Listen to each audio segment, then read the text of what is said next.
TV, select for fun.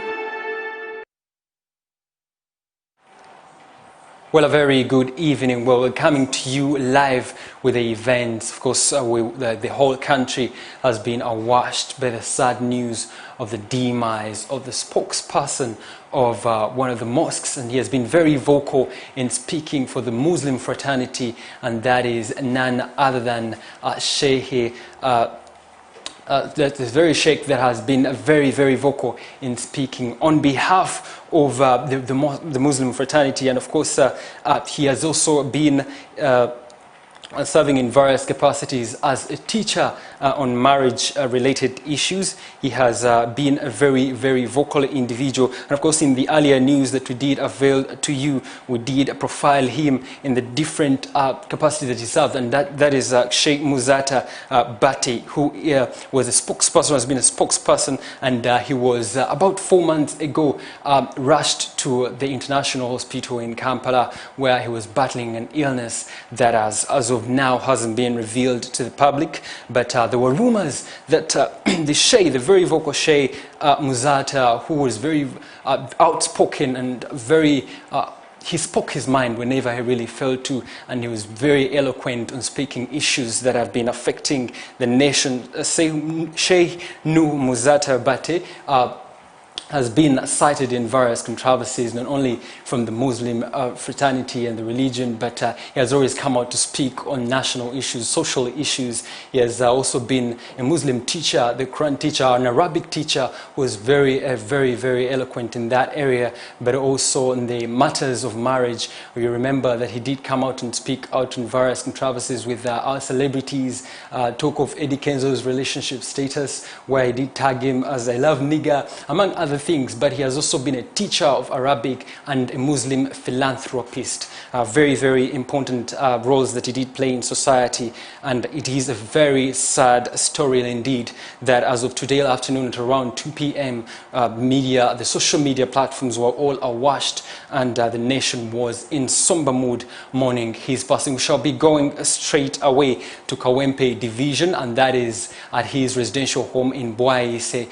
where various people have gathered to mourn him and eulogize his passing. A very critical character and very important character in society who passed. We did, among those guests that we've witnessed so far, among the Supreme Mufti of Chibuli Mosque, but also the State Minister for Works and Transport. We shall go straight away live to see those events that has transpired as of right now, as we do come to you live on air, as these events are happening at his residential home in Kawempe Division in Bwaise, where he grew up. And according to his history, as we read his history, this is a place where he was raised and went to primary school in this particular place, and where he later went to a Quran school, that is Biral School in Wandegea. We shall go straight and look at those pictures, and we shall be giving you more details as we move forward.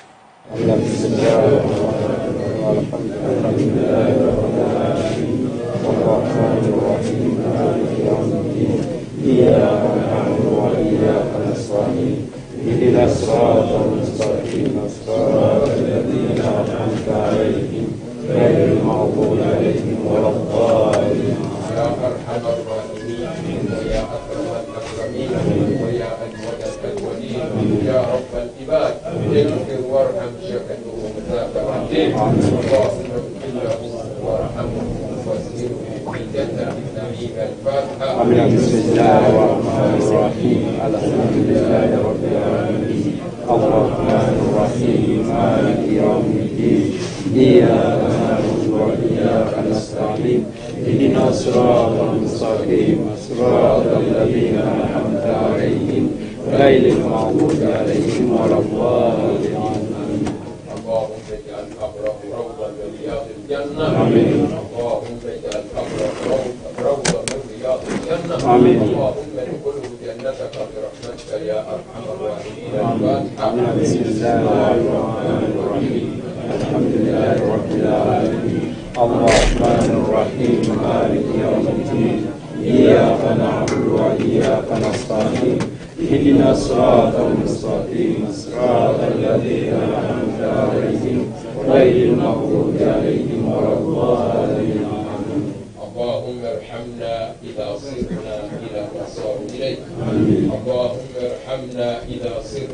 إلى ما صاروا إليه اللهم ارحمنا إذا صرنا إلى ما صاروا إليه برحمتك يا أرحم الراحمين اللهم ارحم موتانا وموتى المسلمين الذين شهدوا لك بالوحدانية ولنبيك بالرسالة وماتوا على ذلك اللهم اغفر لهم وارحمهم وعافهم وعاف عنهم وأكرم نزلهم ووسع مدخلهم ونقهم من الخطايا والذنوب كما ينقى الثوب الأبيض من الدنس ربنا آتنا في الدنيا حسنة وفي الآخرة حسنة وقنا عذاب النار وأدخلنا الجنة مع الأبرار يا عزيز يا غفار يا ذا الجلال والإكرام ربنا آتنا في الدنيا حسنة وفي الآخرة حسنة وقنا عذاب النار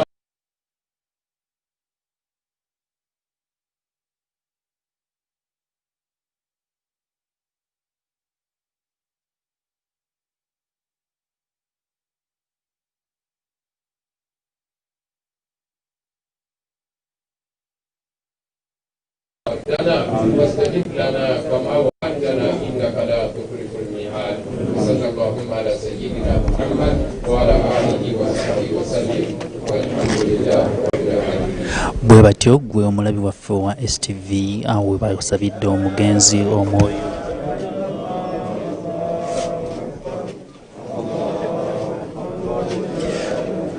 bwatyo mufti wa Uganda Sheikh Sulaiman Kasule Ndirangwa wasabidde omugenzi kati Sheikh Nuhu Muzaata bate wano mu makage agasangibwa ewaayise abantu bangi abagezezaako okulaba nti batuuka mu kitundu kino omuli ab'emikwano ab'ebyobufuzi nga tulabyeko ne minisita ow'ebyentambula n'emirimu mu ggwanga lino erya Uganda Major General Katumba Wamala sako n'abantu ab'enjawulo muli seeka okuva mu biwaayi ebyenjawulo obwetwogerera kati abantu ebyenjawulo basituka okuba nti bawa obubaka obukwatagana ku mugenzi oba oliawo n'ensonga zeyaleka ayogedde ez'enjawulo mu kujjukirako katono nnyo omugenzi yaleka alaamye ng'agamba nti waali baafudde olunaku olusookera ddala ekiro bamaseeka babeere batono oba aboogera babeere batonotono okusobolesa okuteekamu enjiri ye gye yasomesanga ey'enjawulo egende mu maaso abantu bayige obubaka bwe yalingawa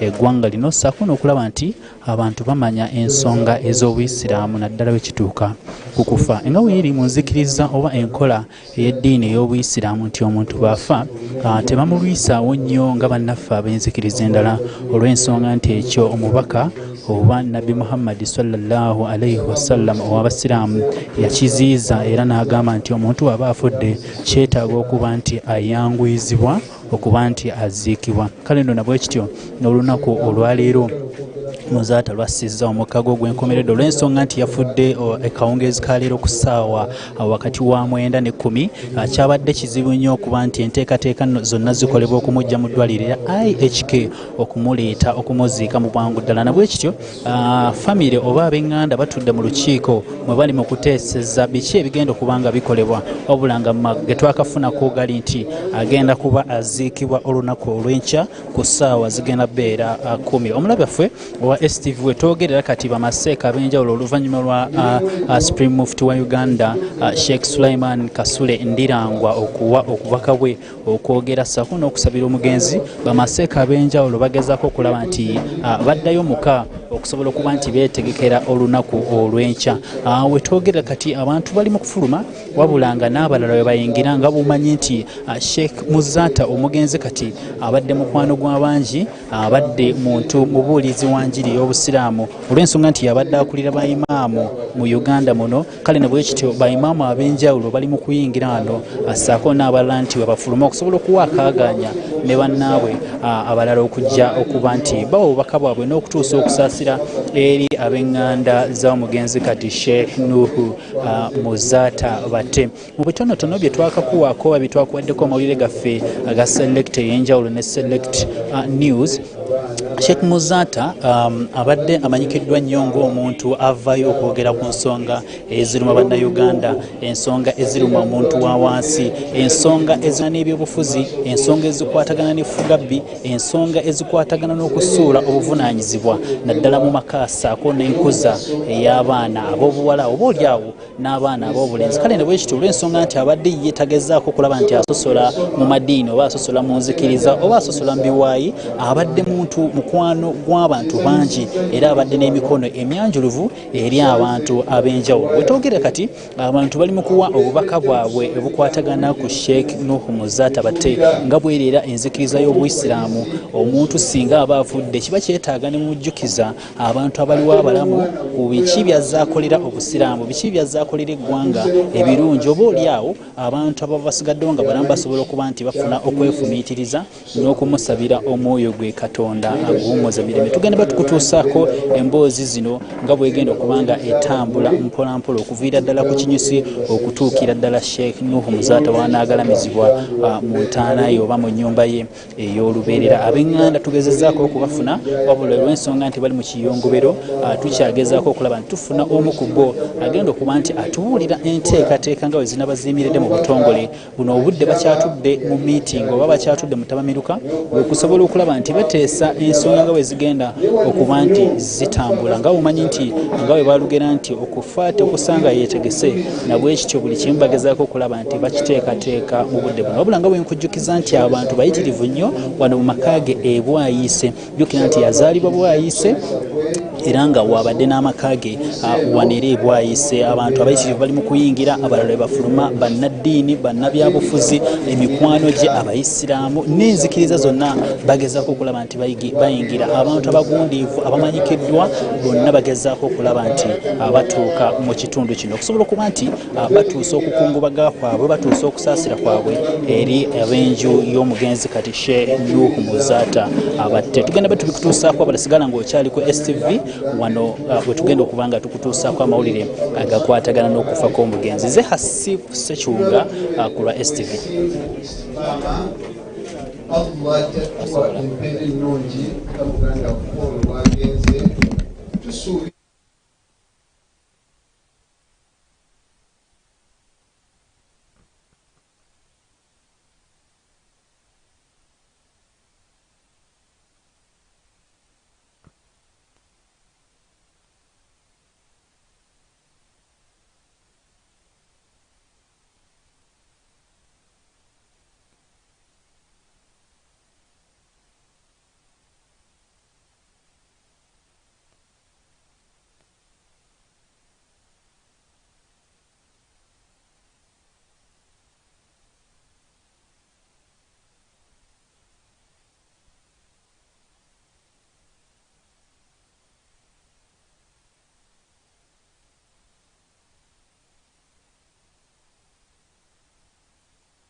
Well, the pictures you're seeing there on your screen are the live pictures that we are availing to you live from Kawempe Division, that is Bwayiise, at the residential home of now the fallen spokesperson of Chibuli Mosque community, Sheikh Nuhu Muzaata Batte, who passed on this afternoon. And of course, friends and family are gathering at that particular place, like you can see, among other prominent people in the country, to eulogize Sheikh Nuhu Muzaata, who has been a very, very outspoken person in the Ugandan society, not only in the Muslim religion, but also cutting across to society-related issues, national issues, politics, economics, and among other issues that affect our lives. He went as far as talking about family issues, and as a teacher on marriage and a counselor, he did eloquently speak about being well-behaved and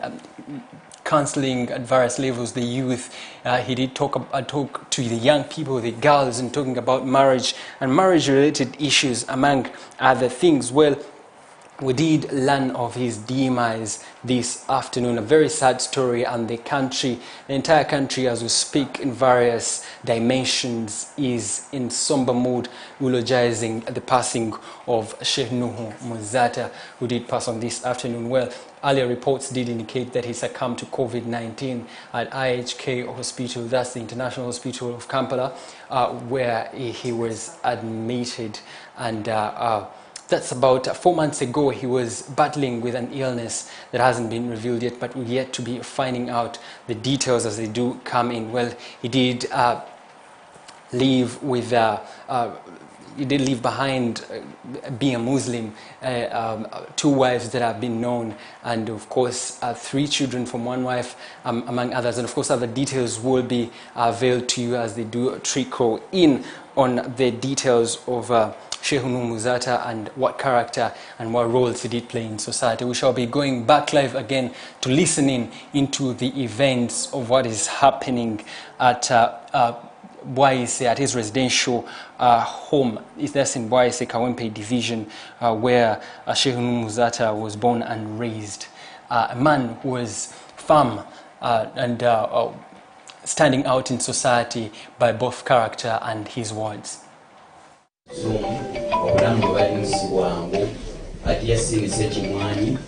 Alina bwasingise wano Salma abangambye otuuse webalindira okwebalira eddala okujja kulwa Bassekimwanyi Bamalende bakiikiriddwa Haji Ssekabembe Ali.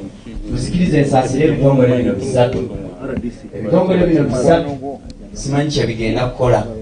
Bwe twafiibwako Dokita Abdunuranas Kalisa, Sheikh Muzaata yasinzira Kiwuli n'agamba nti Abasalamu kyali tebagenda kukola ki? Kati nsinzira wano nembuuza nti baba Muzaata ndagaaza bagenda kukola ki? Bwe tutyo twebuuza.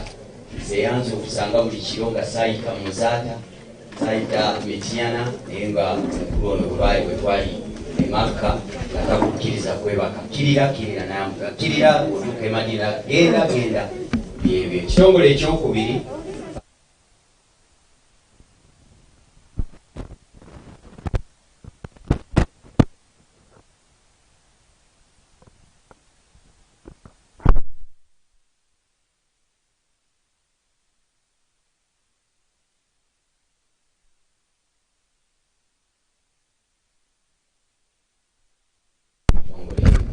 enyanirize luzzukulu wa Kasujja wangu omugenzi oyo nga ye Hamza Ssebunya Sukotole Salaamu bantu bakulabe nti wooli mukwano gwa Sheikh Muzaata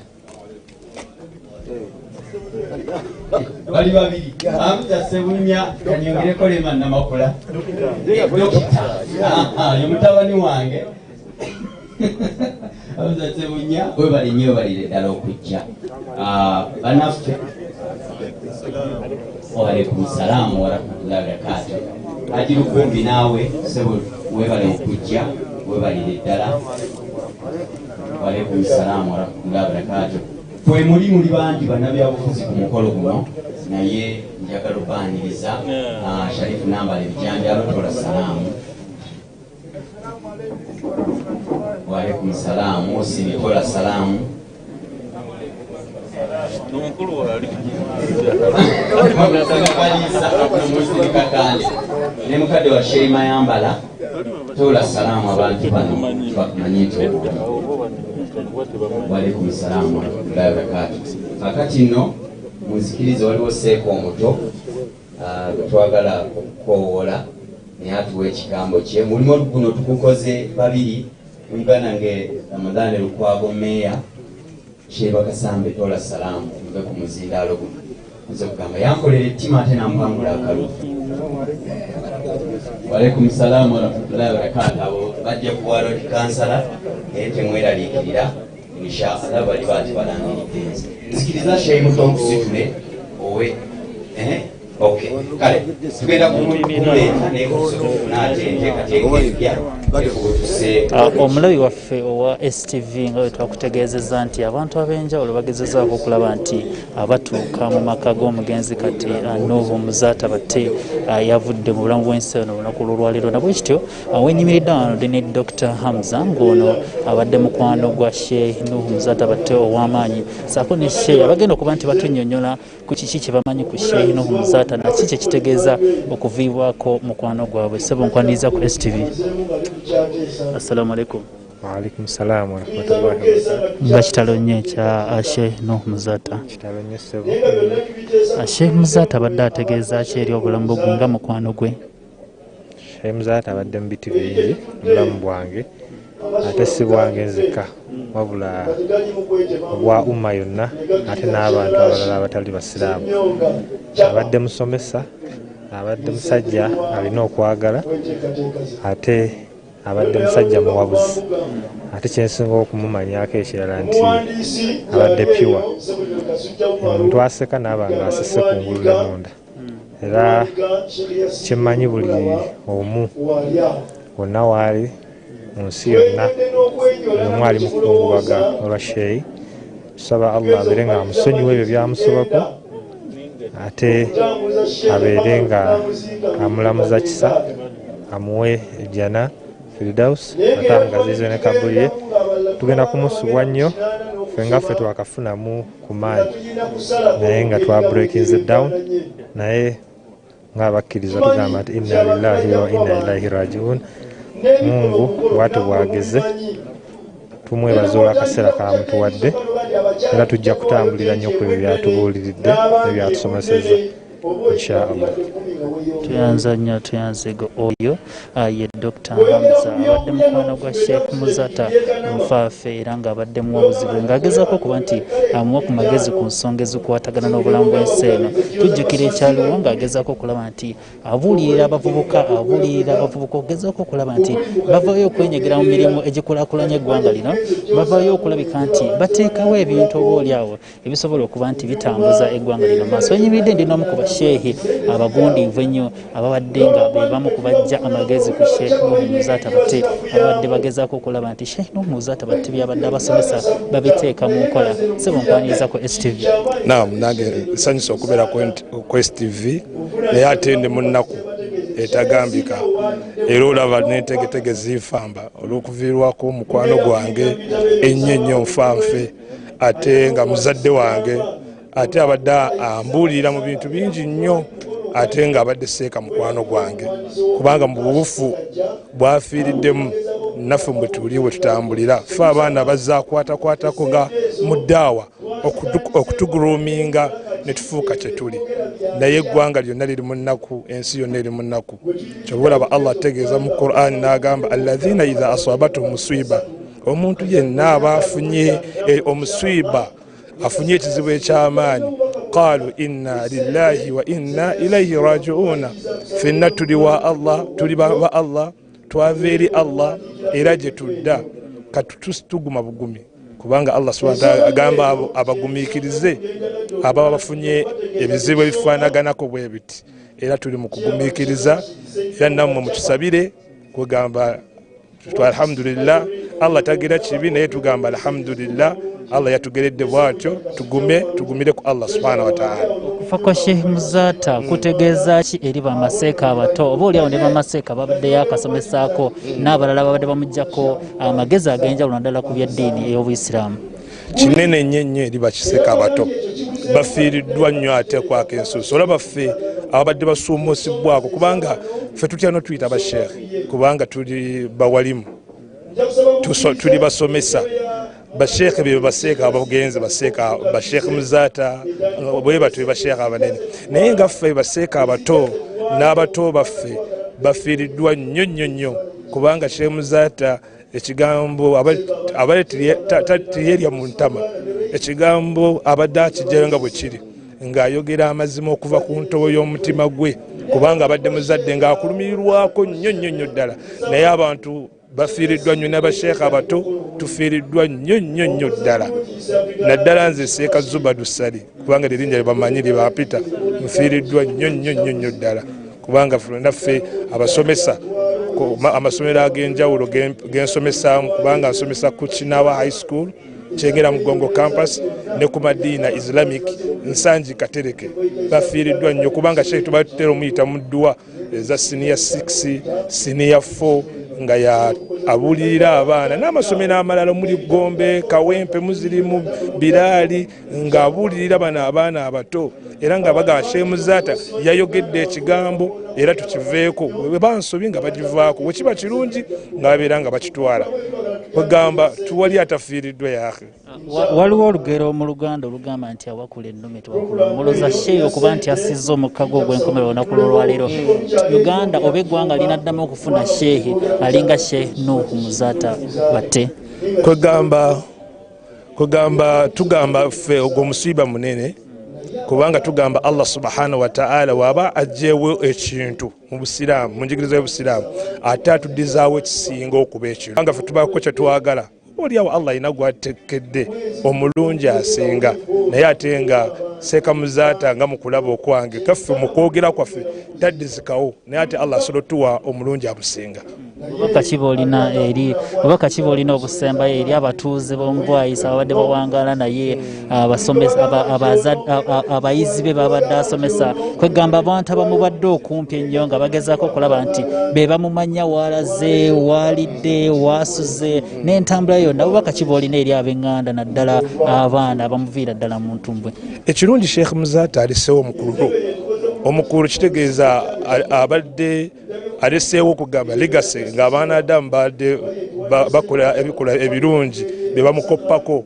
Kyensobola okugamba abantu b'e Kawempe nti nno tugezeeko okugumiikiriza ate tuleke ebintu bya fitina. Ffe mu busiraamu tulina ekigambo ekigamba wala tafitina baada we tuba tusalira omufu tusomayo edduwa egamba wala tafitina baada ayi Allah nkwegayirira totukema oluvannyuma lwono.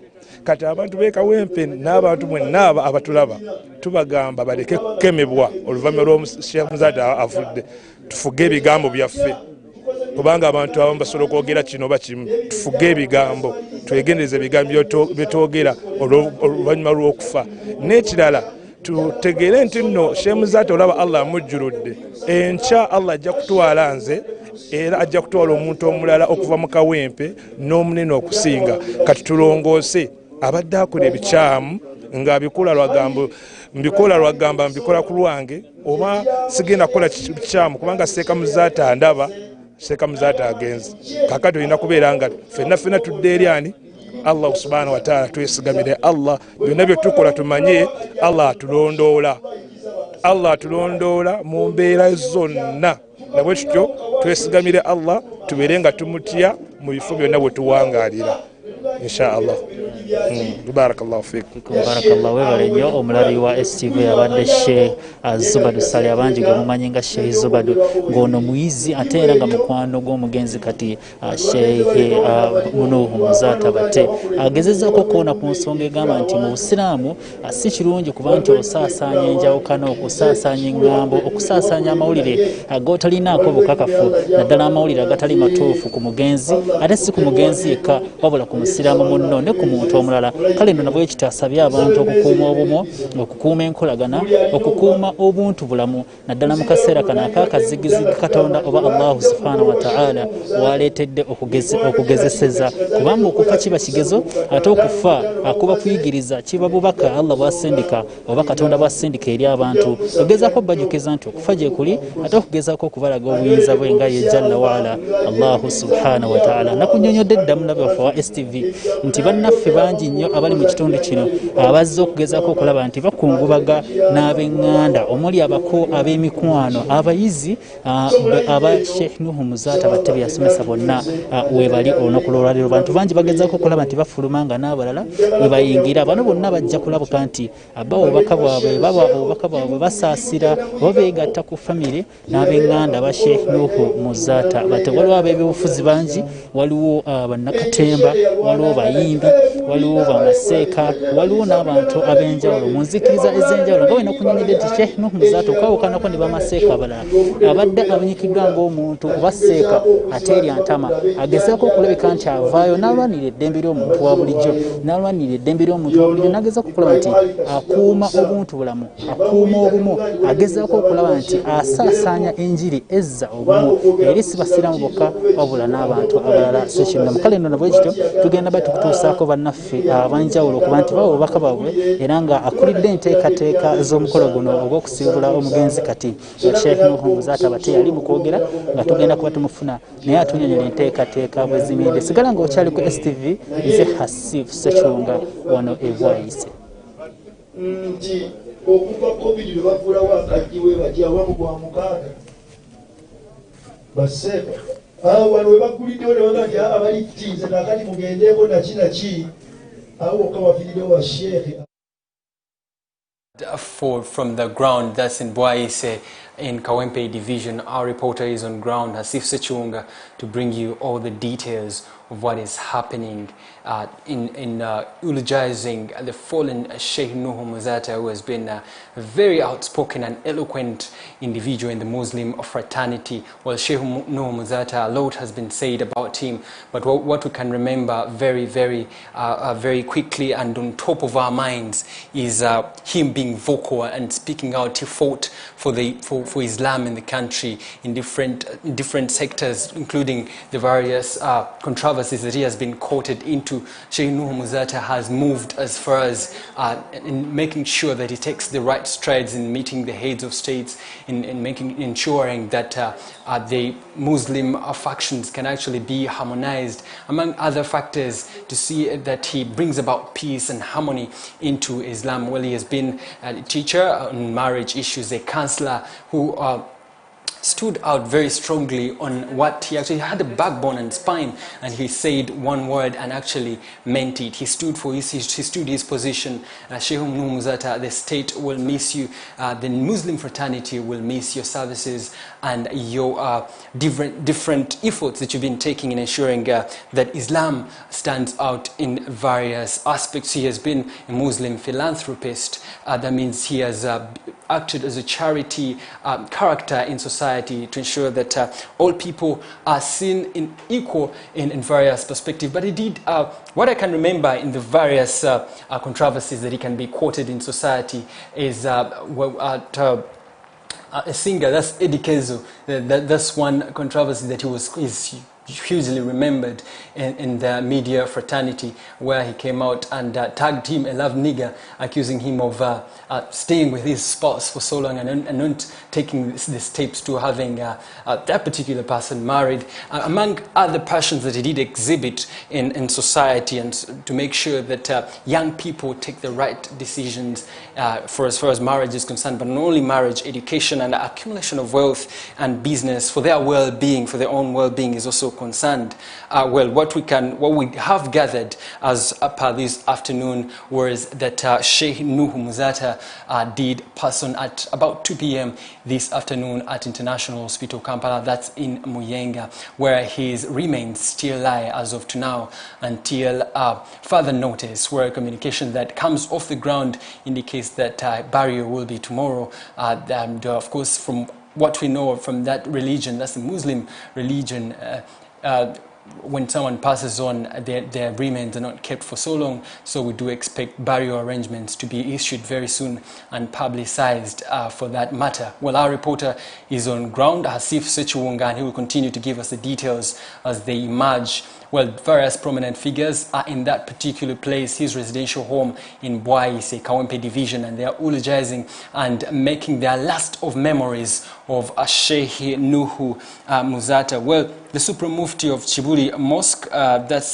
Sheikh Ndirangwa, came out to dismiss earlier that Sheikh Nuhu Muzaata did not actually, wasn't poisoned. Those are the reports that we did receive earlier. And of course, Sheikh Nuhu Muzaata was first announced dead, and of course those were false announcements of his death about a fortnight ago, and yesterday still reports were emerging indicating that he had succumbed to the illness that he has been battling for about now 4 months at IHK hospital, but those reports were still dismissed until today, when family members actually did come out to state categorically clear in confirmation that Sheikh Nuhu Muzaata had actually succumbed to the illness that he has been battling, with rumors still circulating and dominating the media arena that Sheikh Nuhu Muzaata succumbed to COVID-19.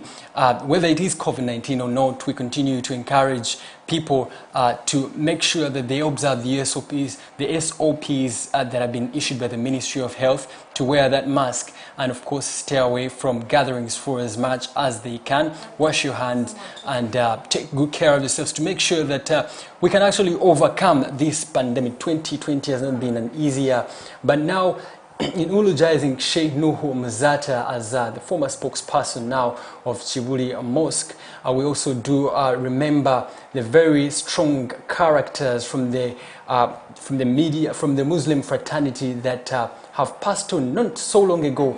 We do remember that Hajj Anas Kalisa did also pass on just 1 month ago. That's exactly 1 month ago on the 4th day of November, and it's just the 4th day today of the month of December, when now we are mourning yet another very strong character from the Muslim fraternity who passed on today afternoon. State will miss you, but the Muslim fraternity will miss you, society will miss you.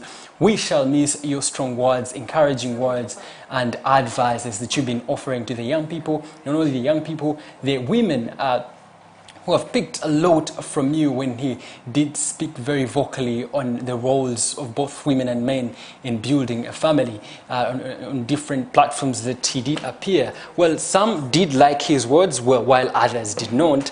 Of course, you can never please everyone, but what we know for sure is a man who stood by his word and did not recall his words by any means necessary. He was an outspoken man. Regardless, he did issue his opinion very confidently in society on various issues, and our reporter is on ground to continue giving us those details. Where the management of STV did come out to also mourn the fallen Sheikh Nuhu Muzaata, who passed on at 2 p.m, and thus our chairman SK Mbuga, who did speak categorically because they had a personal relationship with the fallen soldier from the Muslim fraternity, Sheikh Nuhu Muzaata, who is the head of Dawah.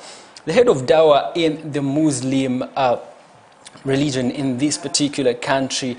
And what I can tell you briefly about that, we shall be linking to our reporter who is on standby on the ground, that's in Kawempe Bwaise, who is going to speak to one of the mourners on grounds. Mukolo guno gw'okusiibula mukwano gw'abangi Sheikh omugenzi kati Nuhu Muzaata batte nkwaniza ku STV. Assalamu alaikum warahmatullahi. Wa alaikum salaam wa rahmatullahi wa barakatuh. Inna lillahi wa inna ilaihi raji'un. Kati omulabi waffe wa STV yeeyo waka atudde mukwano gwa Sheikh Nuhu Muzaata batte kati omugenzi yandiyagadde okumanya ku nteekateeka z'okuziika. Kitalo nnyo okusookera ddala nti inna lillahi wa inna ilaihi raji'un. Allah tujjuluddemu omuntu naye nsaba bannayuganda gye bali tunywere tutambulira mu byawandiikibwa. Allah ayagala kutugeza ani mufa n'alongoosa, kutugezesa ani mufa n'alongoosa emirimu gye. Sawa ya kulongoosa mirimu. Allah atututtemu abantu bangi mu sizoni eno okuva akajji ka covid lwe baakaggulawo awo twakafiirwa abasheeka abasukka mu 20. okwo kugezesebwa kwa maanyi, era naffe tugamba nti abali eyo ffenna twetereze kuba ekkubo lyerimu. Programu ya Sheikh Nuhu Muzaata efaananye bweti. Bode esuzeeyo mu ddwaliro, twakkiriziganyiza esuleyo mu ddwaliro nga twebuuza ku jjajjaffe omulangira Alhaji Dr. Kasim Nakibinge. Tukkiriziganyiza nga tewali kwesalamu nti ku ssaawa 3 bode ejja kuba etuuse ku muzikiti e Kibuli, era programu zigenda kutandika. Programu zigenda kubeeramu okwogera kufunze kw'abantu nga 6. Kwogera ku family ejja kwogera, tujja kufuna obubaka obuva Muzaata and others. Tujja kufuna obubaka obuvudde Mengo, tujja kufuna obubaka obuvudde mu ofisi ya Supreme Mufti, tujja kufuna obubaka obuvudde eri jjajjaffe Embuga, tujja kufuna obubaka obuva mu gavumenti eya wakati. Oluvannyuma ku ssaawa nga ziri 7 bode ejja kuvaayo egende Kigoogwa. Programu zonna endala ezisigadde zigenda kubeera Kigoogwa. Ekigoogwa okuzika kugenda kubeera ku ssaawa 10. Enteekateeka nnene naye obusiraamu bwayagala nnyo omuntu okumuziika okusinziira mu kitiibwa kye. Kati gwe muvunaanyizibwa kati bwe tulwanyisa okulaba nti Sheikh tumuziika mu kitiibwa kye, tumanyi nti abantu bajja kuba bangi, bayinza n'okuwera omutwalo, naye nga ffe tujja kulwana nnyo okulaba nti SOPs tulwanagana nazo, sanitizer, tulwanagana ne social distance, tujja kulwanagana n'okulaba nti embeera ewadde Sheikh w'amaanyi naye amateeka g'ekisawo ge baatuteerawo ge gatutuuza obufofofo okulaba nti tulwanagana nago. Naye nga tugamba nti inna lillahi wa inna ilaihi raji'un. Buli anayagala okusaalira ku Sheikh Ekibuli ssaawa 2 zimusangeyo. Ulira bulungi ate tusobole okuvayo ku ssaawa 7. Buli anaziika Sheikh olwajjaamu essaawa 6 zandibadde nnyingi zimusanga Ekigoogwa. Tujja kugezaako okulaba nti tulwanagana n'obudde, era programu y'Ekigoogwa tujja kugifunza. Ffe ng'abayizi abaasoma ku Sheikh Muzaata bye yasomesa tufiiriddwa nnyo. Nze ng'omuntu nfiiriddwa nnyo Seeka Muzaata kubanga Seeka abadde n'abantu bangi bakolagana nabo. Nze omulimu gwe mbadde nkola ku Sheikh Nuhu Muzaata nze mbadde mukolera risaaki ng'oluusi ne bwabeera n'ensonga ezitoyeemu Seeka ampita. Ensonga nnyingi zabaddemu naye nga bwe zibeerawo Sheikh omulanga nti muyizi wange Ramadhan oliwa jangu tulabe era ensonga nnyingi ze tuyiseemu. Soomozebwa okw'enjawulo kwabadde ajjayitamu nkubaddemu nga ngezaako okulaba ntukuvaamu ffenna. Sheikh abadde muzajja mulungi abadde straight forward bw'abaawo ng'abadde n'ensonga gy'alaba nteteredde abadde agibogeza maanyi eddoboozi lisobole okuvaayo mu ngeri abantu gy'ayagala bagitegeeremu. Oba oluusi abantu ne bamutegeera na bubi naye ng'agezaako okunyweza ekintu ekyo ye kyabadde alowooza nti kibeera kirambulukufu era tugenda kumusubwa nnyo kubanga kati okusoomoozebwa tugenda okufuna kwe kufunayo omuntu omulala anaayogera ebigambo ebibadde bitulema okwogera oba ku gavumenti oba anaasobola okwogera ku ebigambo ebirala bye tulowooza nti twandibadde tukankana okukola ki okubyogerako. So kusoomoozebwa kunene naye bwe kuba kwe kusalawo kwa Mungu tulina kwetereeza. Sheikh yatandika ddi okunafuwa mu bw'obulamu? Teeka yatandika okunafuwa nga tumaze okuziika Dr. Kalisa. Yali w'amaanyi nnyo kumukola ekibuli era omukolo ogwo bwagumuliriza enkeera waalwo ne tugenda ffenna e Ruhama era ebigambo n'abyogera. Balo yava e Ruhama n'afunamu awo obunafu nayogerako naye bwe twaziika Seeka Thabiti Kibuuka ewambogo kubanga yali amumanyi yamusomesa ng'era amanyi engeri gyasomesangamu era naŋŋamba nti ndi munafu naye kanwane ndabo basobola okujja okwogera ebigambo ebyo naye bwe zaali ziwerasanga mwenda nankubira naga nti waayi ndi munafu nafuyeemu kati okuviira ddala ku olwo Seeka ekya Dr. Kalisa kyamunafuya nnyo yawulira bubi yafuna okusoomoozebwa nga kunene. So mulayini eyo we yagendera e Ruhama ayogera ebye Ruhama nga naye ali mu nnaku z'ameka ana kubanga Dr. Kalisa tannaba kuweza nnaku 40 tannaweza 40 naye ekigambo kye nandibadde njagala okwogerako abantu ba social media tugikozese n'obuvunaanyizibwa. Abantu batunyiizizza nnyo wiiki eno nga babika Seeka ng'akyali mulamu bulungi. Abantu bano wadde babeera balwadde oluusi nga bali ku ddwaliro naye social media essimu aba asobola ogitunulako naye bw'omubika nga tannafa omulowozesa okuba oba yanafuwa nnyo omulowozesa okuba oba ali bubi nnyo n'omumalamu essuubi.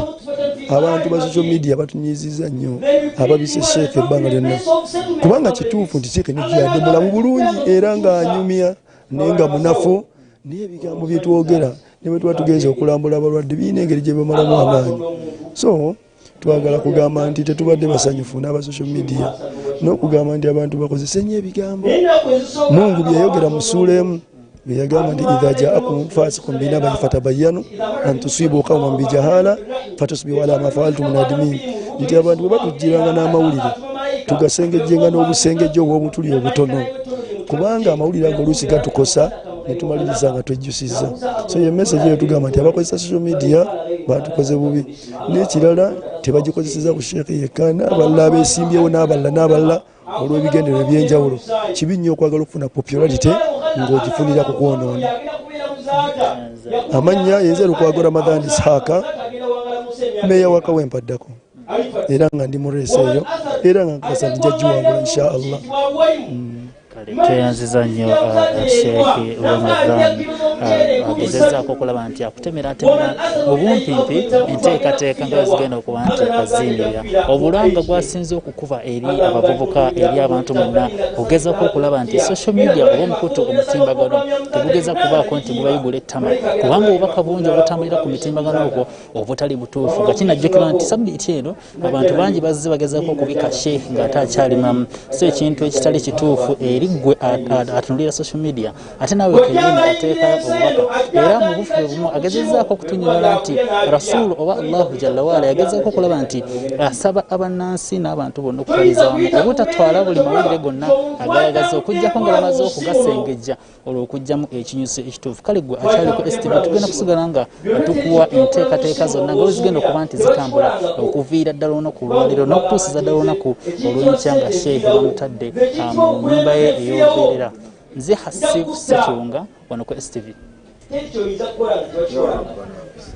N'olwekyo Allah subhanahu wa ta'ala enseno n'agituleetamu nga buli omu alina kukolako olulimi lwe luggwako atambula agenda wanti tojja kubeerawo kun fi dunya ka annaka gharibun mu nsi mubeeramu ng'omugenyi aw abiri sabiri oba omusazi w'ekkubo kubanga buli asala ekkubo ateeka oligguka keribe nga ddene lijja keribe nga liri bize lijja oteekeddwa okuligguka. Twagazika Dr. Kalisa sabaga musonyiwa musobawo mwalimu omwe yabadde n'agamba yadde twatumberayo agambye yawatayigako neshe ntuuni era amugamba nti eri nemukiise Dr. Kalisa basanga bakakola ku tebo ye. These are pictures that are relaying to you live from Kawempe division that is in Bwaise parish, where the residential home for the fallen Sheikh Nuhu Muzaata is. He was born here and raised here, and of course he has plenty of history in this particular place where mourners are gathering and still continue to congregate to eulogize the fallen soul of Sheikh Nuhu Muzaata, who just passed on. And of course we do encourage the Muslim fraternity to take heart in eulogy. We know that this is a very trying moment for you, for the people from the Chivuli Muslim fraternity. The spokesperson who has been very, very eloquent on your issues, one that has held your back at the very worst moments, is now gone, and this is very, very trying for you, and we do stand with you at a particular time like this. Well, like I did tell you briefly on his profile and various roles that he did play in society, not only in the Muslim fraternities, yes, Sheikh Nuhu Muzaata, an Imam leader and head of Dawah in Uganda, who did pass on today at 2 p.m. in the afternoon. Yes, he at the IHK, the International Hospital of Kampala. The head of Dawah, I'll talk about a little bit on this, well, what Dawah means and what it does stand for in the Muslim fraternity as the religion. The aim of Dawah outreach is also to engineer a reversal of what they perceive as the decline of Islam in the modern era. Well, he did speak on this particular as the head of Dawah, like you did hear what Dawah stands for. He did protect Islam in all different perspectives. In all his efforts, he was a passionate Islam leader, and he did speak eloquently and in various platforms that he did appear on. Any opportunity that he got, he actually did speak on values of society, culture, Islam, and maintaining these principles and values moving forward. The fact that there are a lot of distractions that come by with modernity, urbanization, and the various trends that come on, and that's why he did put more emphasis in his teachings and counseling on the young people. That's particularly the youth.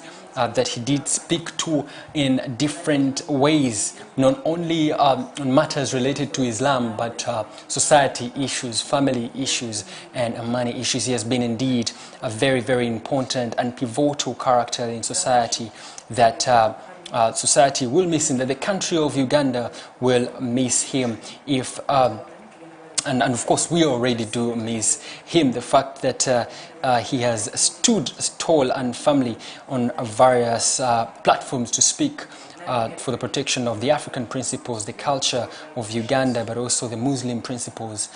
Sheikh Nuhu Muzaata will be missed on various platforms. Well, although we're in a political season, yes, we continue to encourage you to maintain or view and a critical eye on keeping the SOPs in practice. Well, what we do, the news coming in indicates that already some camps on the campaign trails are suspending their campaigns to mourn and eulogize the fallen Sheikh Nuhu Muzaata Abate, who has been the spokesperson of the Chibuli Muslim fraternity in Uganda. The Chibuli faction continues to mourn the fallen spokesperson, and of course, like I said, some camps in the campaign trail right now have already made announcements that they will be suspending their campaign trails to eulogize the fallen character in the Muslim fraternity, who will be remembered in various aspects of society, the various aspects that he did serve in.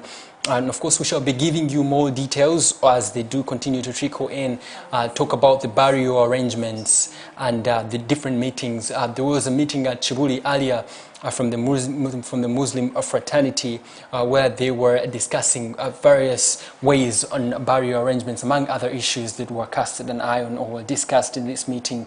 That was in a closed-door meeting, to say a high-level meeting in the Muslim arena. Well, briefly, as I do close, I will go through some of the key, some of his biography, mostly his academic history. He did attend, like I said earlier, he did attend primary at in this particular place where the mourners are congregating in Kawempe Division, Bwaise. That's his residential home where he was born and raised. Well, most of his profile and his history will be coming in slowly as we move on.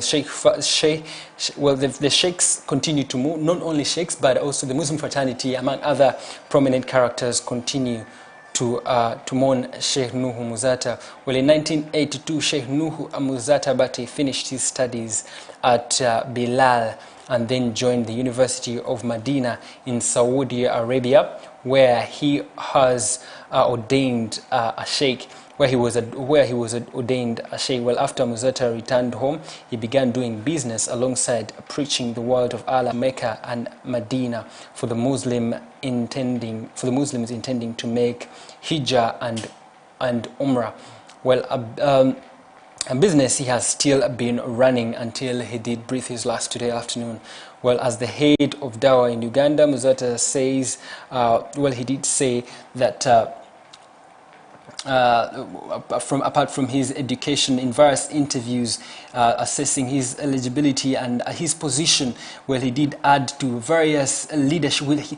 Apart from just being a leader, he did mentor various other leaders in the media, in the Muslim fraternity rather. Well, he added that to the leaders, and he did hold a degree in Sharia laws, and there was yes, from far details, yes, did acquire, from what we can gather from his education, biographical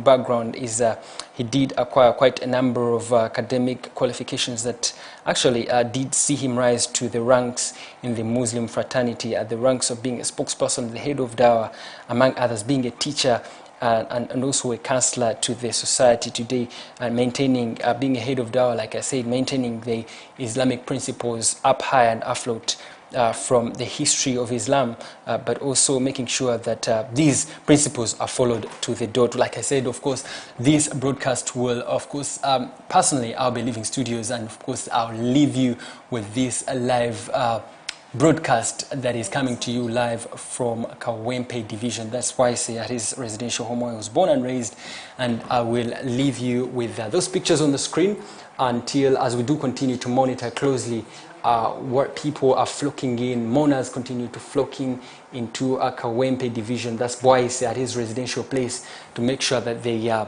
make last memories of the fallen Sheikh Nuhu Muzaata, who has been a very vocal person in the Muslim fraternity. Well, the state is indeed in a somber mood. The country is in a somber mood. Like I did say, the Muslim fraternity continues to witness not very pleasant moments and memories ahead of the closure of 2020. This year has been a challenging one.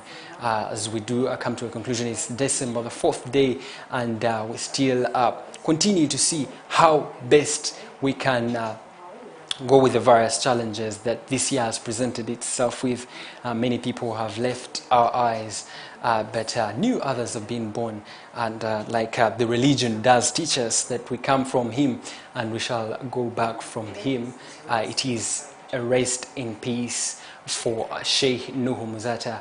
And here at STV, we continue to deliver our condolences to the friends and family of Sheikh Nuhu Muzaata, who right now are grieved and trying to gather their emotions and their strength together to get back on their feet. And what I can say is to encourage them that this has never been the end of life. You do continue life even when your beloved one has departed. Life continues. And yes, like I said, I'll end this broadcast here, and I leave you with those pictures on the screen to keep monitoring and seeing how Sheikh Nuhu Muzaata's soul is being celebrated. The character of Sheikh Nuhu Muzaata continues to be celebrated for the various stands that he has taken in the Muslim fraternity, for the various contributions that he has made in society, for the various efforts that he has taken, the endeavors that he has taken, and for a state like that, for his status that he has held for all those years. You would expect a man like him to get comfortable and only consider putting focus on himself, his family and friends, and not society in general. He used his platforms very, very well and fruitfully to impact society, to impact lives, and that is very, very important as we do speak. Well, I'll be signing out and I'll be leaving studio. I'll be leaving you with those pictures. I encourage you to keep watching as we do monitor those events. STV, your #1 TV station, continues to bring you all the details, and tomorrow we do continue to avail more details and analysis as we continue this broadcast and coverage of the fallen, eloquent individual and character in the Muslim fraternity. Rest in peace, Sheikh Nuhu Muzaata.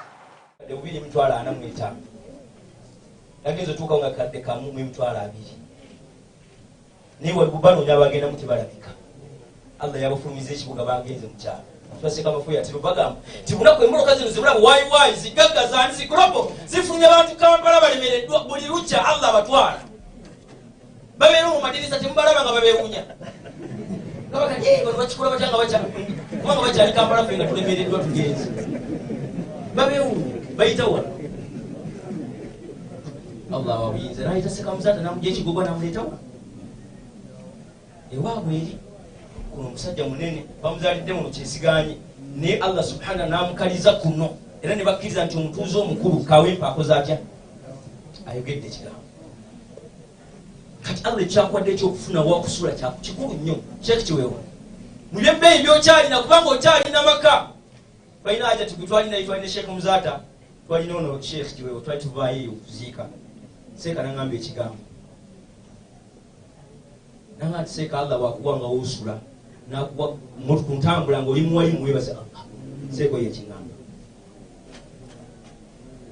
ng'okyalina wosula kikulu amaka kikulu kyagali man asbaha minkum aminan fi sabbihi bwe bukyanga ku matango olina wosula n'agali muafan fi jasadihi ng'owulira obulamu tolina wakuluma Seeka afudde olumbi lumu